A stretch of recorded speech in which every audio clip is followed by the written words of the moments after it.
What's up guys, Asian here again with another theory crafting video, and today we're going to be talking about our ultimates, how you can gain ultimate, how to maximize your ultimate gain, and also what ultimates scale off of. So that's kind of a question that I have been asked, so we're going to just be focusing in on ultimates for this video.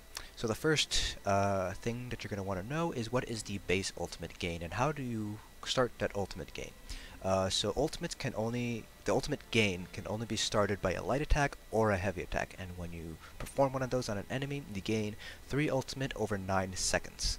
So that'll result in a 27 ultimate gain. So you can see here I attacked the precursor with a light attack. I had 90 ultimate, so I should be sitting at 117 ultimate at the end. So there we go. And it's the exact same thing if I did a heavy attack. I would gain only 27 ultimate. So it's 3 ultimate every second for 9 seconds, resulting in 27 ultimate. Now when you light attack weave, for instance, and you are hitting light attack after light attack, it doesn't stack on top of each other, so it's not like you did a light attack at one point, you wait 5 seconds, you do another light attack, you get 13 seconds, because 4 plus 9. You actually just reset that 9 second interval, so instead of having 4 seconds left over, it just resets itself to 9 seconds afterwards. So that's kind of how the base ultimate gain works. It doesn't work with abilities, so if I hit it with poison injection, you can see I'm not gaining any ultimate at all. I can hit it with endless hail, and I'm not going to gain any ultimate at all. So it needs to be a light or a heavy attack. So that's kind of another reason why light weaving and heavy attack weaving is kind of important, so you can gain that additional ultimate, or at least refresh that ultimate gain. So now we're just going to wait to get out of combat. So now there is a buff that increases your base amount of ultimate gain, and that's heroism. So you have minor heroism, which generates 1 ultimate every 1.5 seconds. Let me just swap to my tank. So here, heroic slash is your typical way to gain minor heroism. However, there is one other source of minor heroism you can get, and that comes from Carve, which is a morph of Cleave under the two-handed line. So you gain 1 ultimate every 1.5 seconds for 9 seconds, which results in an additional 6 ultimate over 9 seconds. So that's kind of the best way to get minor additional ultimate, is just using minor heroism. Now this is limited only to the tank basically, and the anybody running a two-hand build. So that's kind of the downside of minor heroism.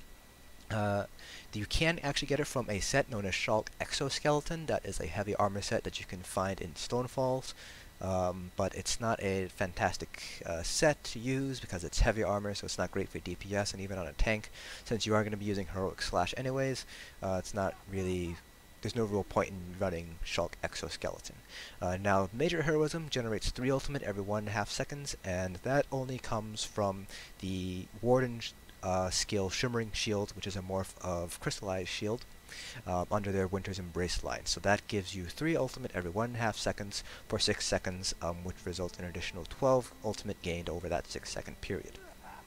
So that's the only source of major heroism, at least a viable source of major heroism in the game. It's only limited to Wardens.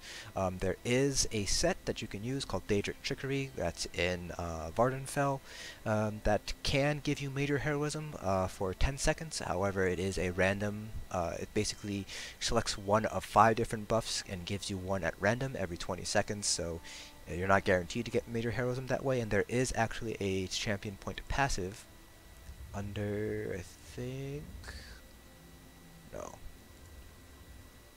here it is, under the ritual, Last Stand. When you fall under 20% health, you gain major heroism for 8 seconds, once every 20 seconds, so this is obviously not a reliable way to gain major heroism, especially as a tank, because if you're falling below 20% health as a tank, that's very bad. Your healers are going to start to panic. So that is another way to get major heroism, just not a very viable way. So those are the two buffs that you can get to increase your ultimate gain. That's kind of universal, or at least minor heroism at least is universal across all classes. So now each class has its own unique way of gaining additional ultimate. So for Dragon Knights, for instance, you have Mountains of Blessing. So when you cast an Earth and Heart ability, you gain 3 ultimate, assuming that you're in combat, and you can do this once every 6 seconds. So that's kind of how Dragon Knights can gain additional ultimate. So under Nightblades, for instance, there's a passive that when you drink a potion, you get up to 20 additional ultimate. Wardens, whenever you use a animal companion ability, if you have the passive, you can get 4, I believe it's 4 ultimate every 6 seconds, or it might be 8 seconds. So take a look at your class passives. Most, if not all classes have a passive under one of their class lines that will gain additional ultimate if you use an ability in that class line, or like the Nightblade under certain conditions. So definitely make sure to look at that if you want to maximize your ultimate gain as a DPS or as a tank or even as a healer. So those are kind of the ways you can gain ultimates. So now how does ultimate actually scale?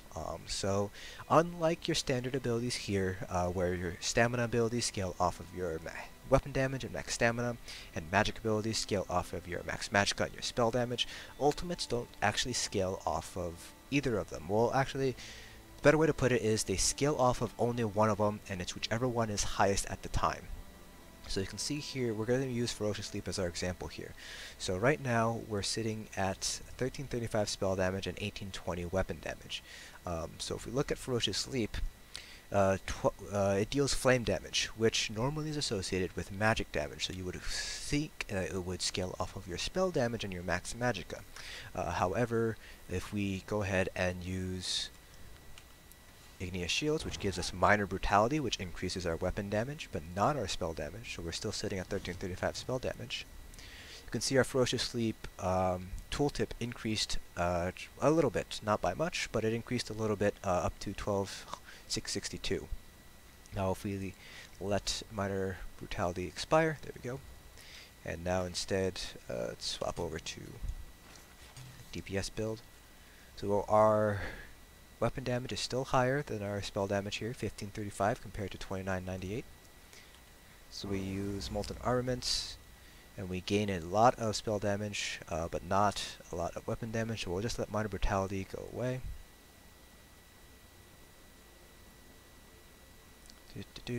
6 more seconds, 5 more seconds, 4, 3, 2, and 1. So our tooltip here is 16,360, and we are getting that. We still have our major sorcery buff, so if we re-up minor brutality, we can see it goes up, but we only increased our weapon damage. So our ultimate is actually scaling off of our weapon damage rather than our spell damage here. So another example of this kind of counterintuitiveness is under Meteor.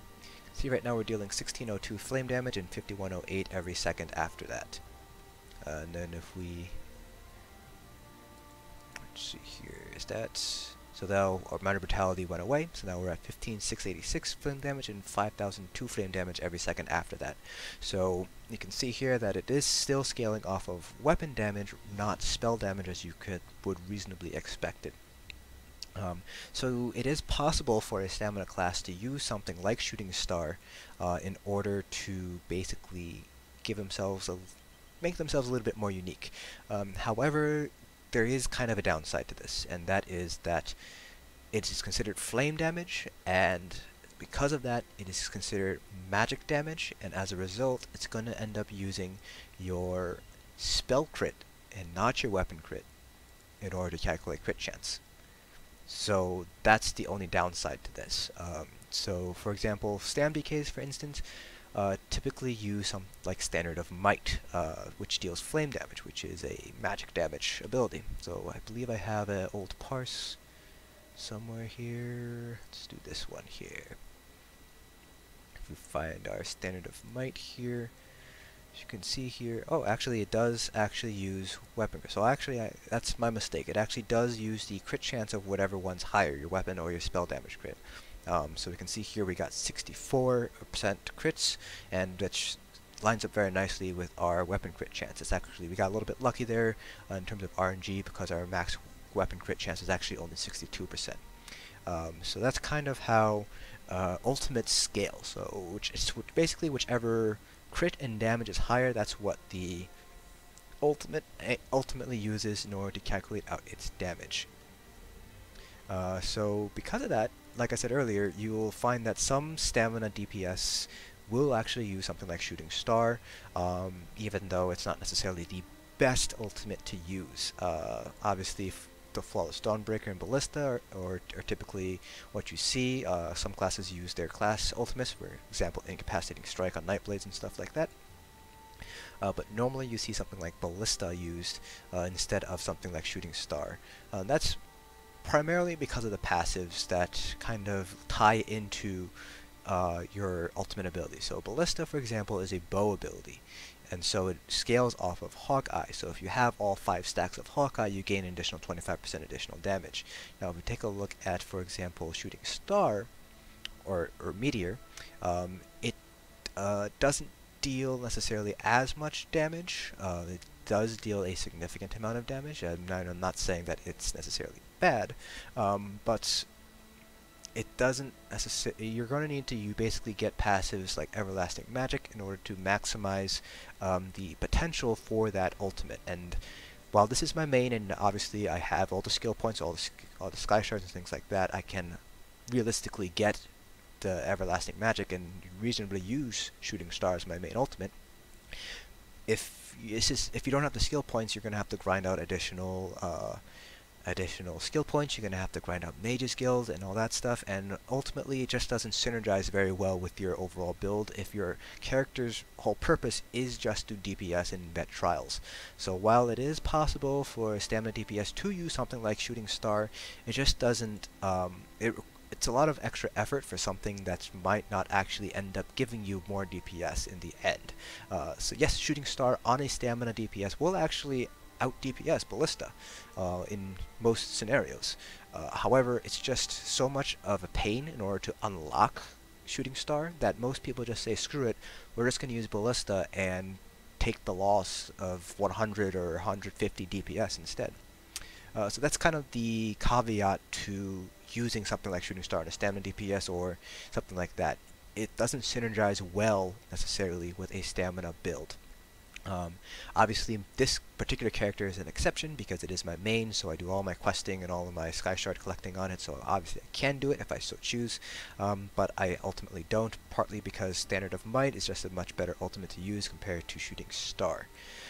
So that's basically it for ultimates, how you can get it and how ultimates scale. So the takeaway point is you can use basically any ultimate you want because it'll always scale off of your max damage and max spell weapon damage and spell and weapon crit. However, you have to consider how well the ultimate's going to synergize with your build. If you have to go out of your way to collect lore books in order to get Shooting Star, it might not necessarily be worth getting it only for an additional 100 150 additional DPS. But that's completely up to you. If you want to use Shooting Star on your stamina DPS, by all means go for it. Just realize that you are not necessarily getting the full power out of it compared to on a Magicka DPS build. So that's it for this video. Hope you guys found it informative, and I will see you guys in the next dungeon.